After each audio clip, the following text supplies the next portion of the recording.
Night in wartime has a different texture, heavier than silence itself. It presses down on the land, thick with fear, memory, and things unseen. The air feels dense, as if even breathing requires effort. The moon hangs low, pale and distant, watching without mercy. Its light cuts across broken fields torn open by explosions.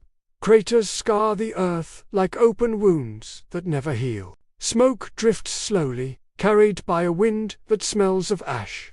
Ruined villages stand frozen, shadows of lives once lived. Somewhere far away, artillery growls through the darkness. A deep, endless sound, like an animal that never sleeps. Soldiers lie awake, listening, counting seconds between blasts. On both sides of the front, they know what night truly means. Darkness brings uncertainty no daylight can erase. It brings fear that crawls quietly into the mind, and the cold anticipation that an attack could come at any moment. But for German troops on the Eastern Front, night meant something worse. It carried a presence they could never see, a sound that didn't belong to engines or artillery. A faint whisper drifting through the sky above them, soft enough to doubt it was real, unnatural enough to silence every conversation, like the sweep of a broom slicing through cold air, a sound so quiet it froze men where they stood, a sound that made even veterans look upward in fear. That sound meant only one thing: the Night Witches were coming. The name was never used by the Russians themselves. It was whispered by terrified German soldiers instead. When they heard that ghostly glide overhead, they knew bombs would soon follow from the darkness, dropped by young women flying above them, women piloting fragile wooden biplanes, aircraft never designed for combat or survival, planes that seemed impossible to fear. And yet they became one of the most feared units of the war. Their story begins in the chaos of 1941, when Hitler launched Operation Barbarossa without mercy. The Soviet Union was thrown into sudden collapse. Cities burned through the night without pause. Entire regions fell in days instead of months. Soldiers died by the tens of thousands. The front cracked under relentless pressure. Panic spread faster than information could follow. Women stepped into factories left empty by men. They worked machines day and night without rest. Others filled hospitals, tending wounds beyond imagination. Fields were plowed and harvested by exhausted hands. Women carried the weight of a nation at war. But one woman refused a boundary placed before her.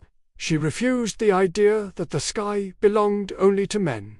Her name was Marina Raskova. She was already a legend before the war began. An aviator known across the Soviet Union, a navigator who trusted instinct over fear. A national hero called the Soviet Amelia Earhart. She had broken distance records others feared to attempt.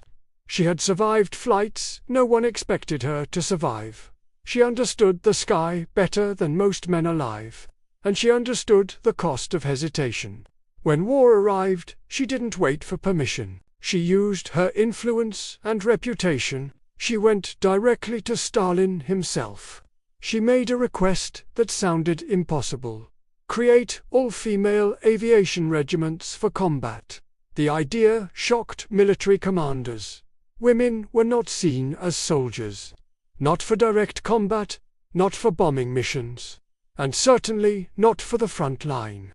But Stalin was desperate for solutions. He needed anything that could slow the enemy advance. And against all expectations, he agreed. The 588th Night Bomber Regiment was formed. Young women arrived from every corner of the country.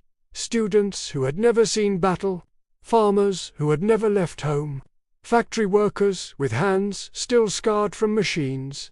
Many were barely adults. They were given outdated wooden planes. No armor protected their bodies. No radios connected them to safety. No parachutes waited beneath their seats. only thin wings of canvas and wood, and courage that outweighed fear. Night after night, they took off into darkness. Engines rattled loudly as they climbed. Then suddenly, everything went silent. Engines cut midair without warning. The planes glided like ghosts through the sky, invisible to radar and nearly invisible to sight. Bombs fell from the darkness without sound.